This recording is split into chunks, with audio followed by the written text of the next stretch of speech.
Pastor Ebenezer disse que eu posso pregar quanto eu quiser até meio-dia e 15. Mas que alegria, irmãos, para Marlene e eu estarmos aqui, juntamente com o quarteto e este grupo que nos anima, nos encoraja nesta manhã tão bonita e tão cheia de significação para todos nós. Algumas surpresas de rever algumas pessoas, alguns irmãos que não víamos já há algum tempo.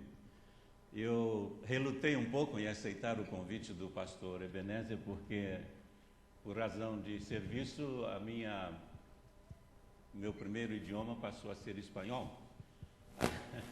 Assim que, por certo, no sermão vai sair alguma coisa em espanhol, mas se tiver alguma dúvida, pergunta ao pastor, que ele é professor em espanhol. Eu sei que algum irmão vai dizer, o que foi que ele disse?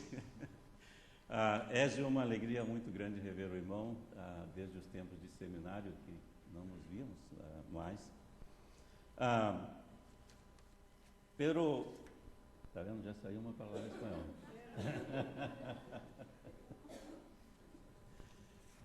10 anos atrás, irmãos, um autor de nome Robert Fulghum escreveu um livro chamado All I Really Need to Learn, I Learned in the Kindergarten.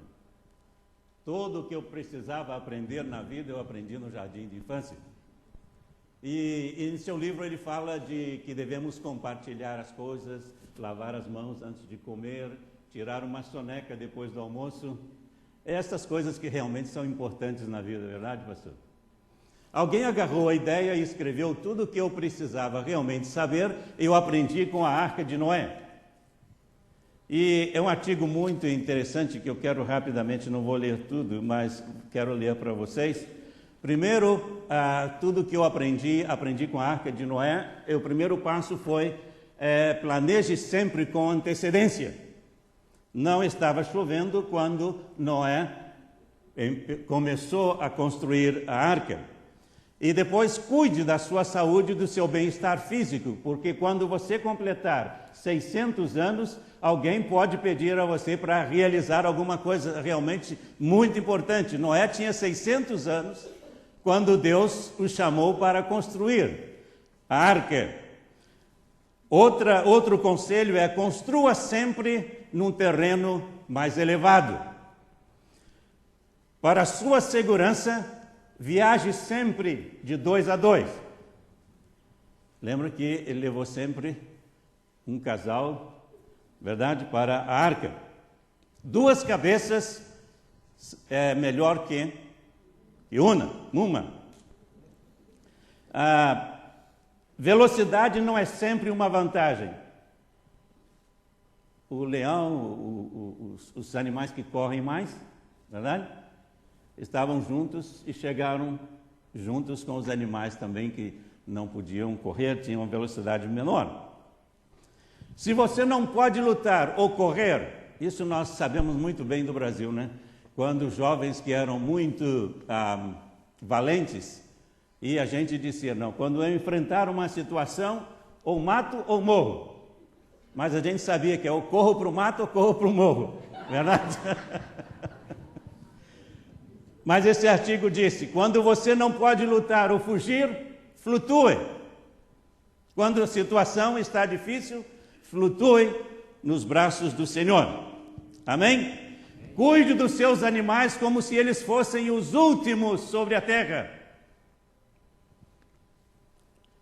Nunca se esqueça que nós estamos no mesmo barco, o barco do Senhor Jesus. Ele é o nosso capitão. Quando a tormenta está muito forte, fique no porão do navio até que passe a tormenta. Lembre-se que a arca foi construída por amadores e o Titanic foi construído por profissionais. Don't miss the boat, não perca o barco. E a última, quando as coisas se põem realmente muito difíceis, há sempre um arco-íris no fim da tempestade. Deus quer que aprendamos algo na celebração destes 11 anos de vitória, de lutas, de aprendizado da igreja do Senhor Jesus. Que quer Ele que aprendamos nesta manhã? Em meio da festa, em meio de uma comida excelente, em meio da música, que quer o Senhor que aprendamos juntos como igreja e como indivíduos e nesta manhã? É verdade que aprendemos muito com a Arca de Noé, mas há mais coisas para aprender. Uma vez, não muito tempo atrás, Marlene e eu estávamos no mall, só para olhar vitrina, porque só compramos na 99 Cents agora. E aí estava o mapa do mall, dos diferentes andares, e percebemos que estava um grupo de brasileiros aí olhando o mapa, porque queriam achar uma loja e não sabiam em que andar estava, que direção tomar. E nesses mapas do mall, vocês sabem que tem um quadrinho vermelho que diz o quê? You are here, verdade? Você está aqui. E brasileiro, como é gaiato mesmo, um deles no meio disse, como é que eles sabem que nós estamos aqui? Mas a verdade, irmãos, é que para chegar lá, eu tenho que saber onde eu estou. Amém? Para chegar aonde eu quero ir, eu tenho que aprender e saber onde que eu estou. E eu acho que a melhor lição que Deus quer dar a cada um de nós nesta manhã é realmente examinarmos a nós outros mesmos e ver de onde estamos em nossa vida espiritual. De onde estamos ou onde estamos em nosso crescimento espiritual. Que podemos aprender nesta manhã? E onde estamos, quer também dizer como o quem sou eu. O quarteto cantou esta música que eu gosto muito, eu cantava com meus irmãos no Brasil esta música antes de cantar com o quarteto. Aqui chegamos pela fé. Que mensagem bonita. Mas chegamos, e agora? Para onde vamos? Chegamos pela fé. Primeiro, temos que saber quem somos no Senhor. Eu gosto sempre de olhar a vida do apóstolo São Paulo. Bem, a tradição diz que Paulo era baixinho. E tem um argumento bíblico para isso, não? Porque em Damasco estavam querendo matá-lo e baixaram Paulo pelo muro em uma cesta. Não podia ser um grandalhão, verdade? Era um baixinho.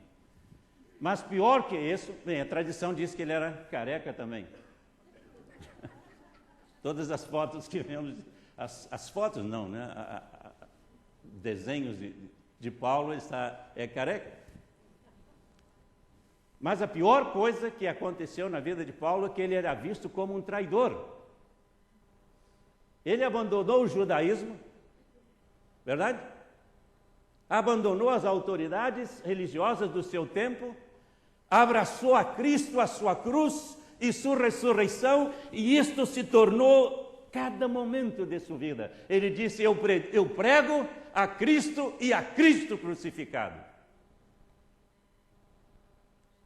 Mas Paulo escreveu aos Coríntios um versículo que se tornou uma bênção para muita gente. Uma vez eu estava dando um treinamento de líderes no México e estudamos muitas coisas durante 3 dias e uma irmã veio e disse, pastor, a única coisa que eu guardei desse seminário foi este versículo, mas esse versículo transformou a minha vida. Sabe qual é o versículo? Quando Paulo declara, eu sou o que sou,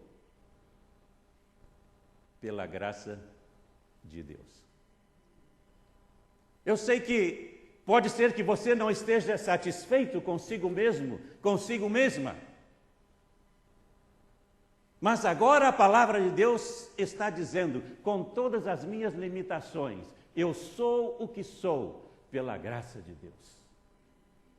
E esta é a nossa posição no Senhor Jesus Cristo. Eu queria, nesses minutos que temos, visitar com vocês outra vez a história de Davi e o gigante Golias. Eu sei que é uma história que vocês sabem de trás para frente, de cor e salteado, verdade? Todos aqui conhecem a história de Davi e o gigante Golias. Ou não? Se não sabe, vamos ter que batizar outra vez, pastor. Mas eu tenho certeza que você nunca enfrentou e nunca vai enfrentar um gigante filisteu. Mas você vai lutar as mesmas batalhas que Davi teve que lutar em preparação para lutar e vencer e cortar a cabeça do gigante filisteu. Vamos examinar alguns versículos apenas. Se você quer abrir a sua Bíblia, está em 1º livro de Samuel, capítulo 16 e 17. Eu costumo dizer à minha igreja, o 1º livro de Samuel está logo antes do 2º livro de Samuel. É mais fácil para encontrar na Bíblia. Davi era um jovem de 14 anos, verdade? E Davi estava em casa, seus irmãos foram para a guerra, 4 dos seus irmãos, mas Davi ficou cuidando das ovelhas, ajudando os seus pais, ajudando a sua família, quando um dia Jessé, seu pai, disse: prepara-se para ir levar alguma coisa para os seus irmãos comer lá na fila da batalha contra os filisteus. Uma vez eu estava pregando sobre isso lá no Brasil e um irmão veio e disse: pastor, enquanto o senhor estava pregando sobre o gigante filisteu e Davi, eu recebi uma revelação. E eu, com toda a minha espiritualidade, de Seminário do Sul, eu disse: conta a bênção, irmão, o que é? E ele disse: eu descobri enquanto o senhor estava pregando que Davi é mineiro. Eu falei: eu não sabia, irmão, mas conta a bênção, por que o senhor acha que Davi era mineiro? Porque a Bíblia diz que o seu pai mandou ele levar 10 queijos para os seus irmãos lá na batalha. Mas isso foi, a interpretação não é correta, mas foi realmente o que Jessé pediu a Davi para fazer. Quando eles pediram a Davi para ir e levar 10 queijos e pães para os seus irmãos. 17, versículo 18. Se alguém quer ver, disse a isso o pai. 17 diz o seguinte: disse então Jessé a Davi, o seu filho: toma agora para teus irmãos uma efa deste grão tostado e estes 10 pães, e corre a levá-los ao arraial a teus irmãos. Versículo 18: leva também o quê? Estes 10 queijos ao seu comandante de 1000 e verás como passam teus irmãos e trarás notícias deles. Bem, Davi obedeceu ao seu pai. Mas quando Davi chegou, ele teve que enfrentar o primeiro gigante para preparar-se para uma grande batalha. Antes de matar o gigante, ele teve esses testes para passar em preparação para a grande batalha. O versículo 28 disse: Eliabe, seu irmão mais velho, ouviu-o quando falava àqueles homens, pelo que se acendeu a sua ira contra Davi e disse: por que desceste aqui? E a quem deixaste aquelas poucas ovelhas no deserto? Eu conheço a tua presunção e a maldade do teu coração, pois desceste aqui para ver a peleja, a batalha. Que coisa! Seu próprio irmão, agora chamando Davi de presunçoso, de vaidoso, maldade do teu coração. Ao invés de dar as boas-vindas a Davi, e este foi o primeiro gigante que Davi teve que enfrentar. O ataque verbal do seu irmão. Sabe o que Eliabe estava dizendo aqui a Davi? Aqui não é seu lugar. Já ouviu isso alguma vez? O que está fazendo aqui? Aqui não é seu lugar. Seu lugar é lá no curral. Ou não? O pastor está inventando história? Sim ou não? Isso quer dizer sim. Foi isso que Eliabe disse a Davi. Aqui não é seu lugar, não tem lugar para você aqui. O seu lugar é lá no meio das ovelhas, é no curral. Humilhação. E às vezes nós temos que passar por esta humilhação. Não nos querem, não nos convidam, e isso dói. Eu cresci numa família de 9 filhos. Minha mãe era uma crente de valor, mas nada feria mais o coração da minha mãe. Ela podia enfrentar qualquer situação, mas nada feria mais o coração da minha mãe quando havia uma festa de uns pobres metidos a ricos lá na outra rua, que convidavam todos, menos nós. Não tínhamos roupa bonita, não tínhamos dinheiro para comprar presente. Aqui não há lugar para você. Seu lugar é lá na sua rua, com os outros pobres. Mas Davi não respondeu. Davi, em seu coração, ele sabia: eu estou aqui para lutar contra o gigante, não contra o meu irmão. Eu estou aqui para vencer uma grande batalha e não para me distrair com estas situações da vida que nós chamamos de problema. Davi venceu o primeiro gigante, que foi a luta contra a humilhação, a provocação, o ódio e a raiva. Imagina se Davi estivesse guardando suas energias para lutar com seu próprio irmão. Quando chegasse para lutar o gigante, ele já estava cansado, vencido. O segundo gigante foi contra o medo. Medo é uma coisa muito interessante, não? O Wesley pode pregar sobre isso muito mais que eu como psicólogo. O medo está muito ligado ao tempo.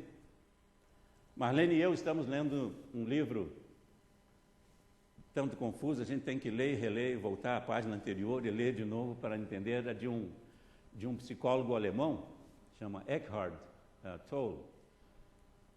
E ele disse que o problema do medo, da dor, é um problema muito complexo, mas que nós podemos vencer. Não é nada novo, porque Jesus disse o mesmo, não é verdade? Ele está mais inclinado à sabedoria oriental que à sabedoria bíblica cristã. Mas ele disse o seguinte: todos nós, eu estou olhando os pulsos de vocês aí, todos têm um relógio, verdade? Um só, né? Ninguém tem 2. Mas na realidade, cada um de nós temos 3 relógios. Presta atenção, porque senão é meio confuso isso, nem eu sei bem. Ele disse o seguinte, que cada um de nós tem... Bem, ele não disse, eu estou deduzindo, a culpa não é dele, a culpa depois a mim. Mas ele disse o seguinte: nós vivemos em 3 tempos. Está mais fácil agora? Passado, presente e o futuro. E muito da nossa dor e do nosso medo está ligado a quê? Aos outros 2 relógios. Agora, olha no seu relógio, que hora está marcando? Está marcando o now, o momento. Está marcando hoje. E medo e dor necessitam de tempo para crescer, para se fortalecer. E ele disse: se você aprende, isso não é nada novo, se você aprende a viver o agora, este momento, muito da sua dor e do seu medo não podem entrar na sua mente. Passe a viver o momento agora. E Deus quer, irmãos, que nós passemos a viver este momento em todo o seu potencial, enquanto temos vida. Jesus disse de uma maneira muito clara: trabalhar enquanto é dia, porque a noite vem, quando não se pode mais trabalhar. E disse de uma maneira mais dura todavia: na sepultura para onde você vai, não se pode trabalhar, não se pode fazer nada. Muito bem. Temos 10 minutos mais, e temos mais 2 gigantes para matar. Amém? Ele venceu o medo. Quando todos os demais estavam com medo, ele disse: eu vou e vou enfrentar esse gigante. Eu irei e lutarei contra ele. Sabe por quê? Porque ele não desafiou a mim, ele desafiou ao Deus de Israel. Deus de Israel vai lutar por mim, não sou eu que vou lutar. Ele venceu o medo de todos. Versículo 33 do capítulo 17 disse o seguinte: Saul, porém, disse a Davi. Que disse ele? Alguém pode ler? Versículo 33.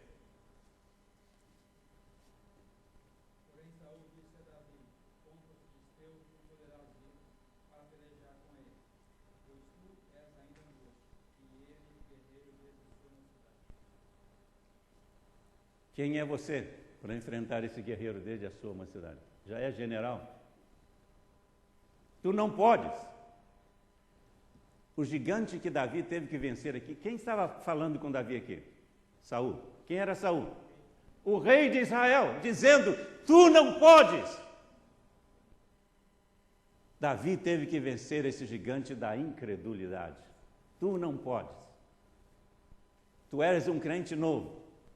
Tu não fostes ao seminário, tu não és aluno da escola dominical, tu não podes. Ele sim é forte. E Davi teve que cortar a cabeça deste gigante da incredulidade. E nós temos que aprender, irmãos, que com Deus nada é impossível. Davi não estava fora da realidade. Davi não estava no mundo da lua, quando às vezes encontramos algum crente por aí. Ele sabia que o gigante era forte, era experimentado, mas não importa. A última vez que eu fui ao Brasil, estávamos comendo com uma família e na geladeira estava escrito: não diga a Deus o tamanho do seu problema, diga ao seu problema o tamanho do seu Deus. Uma atitude de vitória, uma atitude de quem não teme, ainda que seja um gigante experimentado. Saul ficou impressionado, mas disse: não, meu filho, já tivemos muitos funerais por aqui, não quero ter outro. Este gigante, ninguém pode com ele. Mas Deus pode. E Davi começou a contar. Quando eu era mais jovem ainda, vinha um urso, um lobo, um leão, e abocanhava uma das ovelhas, eu corria atrás desse leão e tirava a ovelha da boca do leão, e se ele me ameaçasse, eu virava do lado avesso. E não será este gigante que vai mudar as coisas, porque o meu Deus não muda. O meu Deus é o mesmo. O meu Deus me salvará. Chegamos ao quarto gigante que Davi matou. Eu estava falando a uma igreja americana sobre esse assunto numa escola dominical uma vez, e eu perguntei: por que Davi agarrou 5 pedras lá do córrego, se era apenas um gigante? E a irmã americana me disse algo que eu não havia pensado antes. Ela disse: são esses 4 gigantes que você está falando aí? Davi não tinha dúvida, porque a família de Anak, a família dos gigantes, era muito grande, havia mais. E havia o escudeiro também. O escudeiro vinha em frente, na frente do gigante. Não é isso que a Bíblia diz? Ele disse, eu vou matar o gigante. Se esse escudeiro também se move, ele vai levar uma pedrada. E se levanta outro gigante, eu vou estar preparado. E o crente tem que estar preparado, porque os gigantes estão sempre se levantando. Mas Deus está do nosso lado. 5 minutos para falar do último gigante. O que pensam vocês que foi o último gigante? Já faz algum tempo que não estudamos a história de Davi, né? Não lembramos. Não é bem a armadura, mas o que significava a armadura. Saul viu a insistência de Davi, porque nada, ninguém pode parar um homem, uma mulher de fé. E Saul disse, está bem, Davi, mas eu vou te dar o meu casco, né, como dizem os espanhóis, o meu capacete, eu vou te dar a minha capa, eu vou te dar a minha espada, e você vai lutar com as minhas armas. Imagina isso, o capacete de Saul aqui naquele jovem não podia nem ver direito, as suas armas muito pesadas, a sua roupa, a sua capa, mas o gigante que Davi teve que matar, sabe como se chama? Orgulho. Veja Eliabe, o irmão mais velho, eu com a capa do rei, eu com as armas do rei. Você disse que eu não sou ninguém, que só sirvo para cuidar de ovelhas, que só sirvo para estar no curral, agora tira uma foto. Põe na primeira página do jornal, eu com a capa do rei. Esse gigante tem atravessado na vida de muita gente. A gente se lembra das piadas de tempo de seminário, não é? Tinha uma família que era muito metida a ser mais do que era. Não, eu não compro em Kmart como vocês compram. Nós só compramos numa loja francesa chamada Target.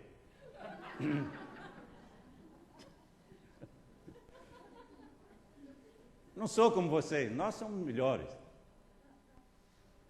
E se havia algum momento em que podia atravessar na mente de Davi este pensamento, agora eu sou o mais importante soldado entre todos eles. Davi disse, sabe de uma coisa? Eu vou lutar com as armas que Deus me deu. Não enfrente a batalha com uma arma emprestada, com uma fé emprestada, com uma atitude emprestada. Enfrente o seu gigante com as armas que Deus te deu. Não há gigante que possa resistir ao poder de Deus. Educação, experiência de segunda mão. Uma vez eu tive que enfrentar na minha igreja um conselho. Todo ano tem que renovar a licença de pastor. E se ficaram muito nervosos quando eu disse, bom, eu não sou teólogo, eu sou um evangelista. Porque muita da nossa teologia é emprestada, é de segunda mão. Claro que nós temos a nossa própria interpretação. Mas Davi teve que lutar, meus irmãos, contra o orgulho de uma arma, de uma fé, de uma confiança emprestada. Deus quer dar a cada um de nós uma fé nova, renovada. Hebreus disse, não vos conformeis com este mundo, verdade? Mas renovai-vos pela renovação da vossa mente. E aí entramos outra vez na psicologia. Você não é a sua mente. Mas esse é outro sermão, pastor. Você está preparado para enfrentar os seus gigantes? Se você estiver preparado para enfrentar os seus gigantes, não há filisteu que possa resistir ao seu avanço. Que a experiência de Davi seja a experiência de cada um de vocês. Que se tornem fortes no Senhor. Que se tornem confiantes nas promessas de Deus. Aqui chegamos pela fé. Aqui seguiremos pela fé no Senhor Jesus Cristo. Que Deus os abençoe. Grandemente é a nossa oração, agora e sempre. Amém.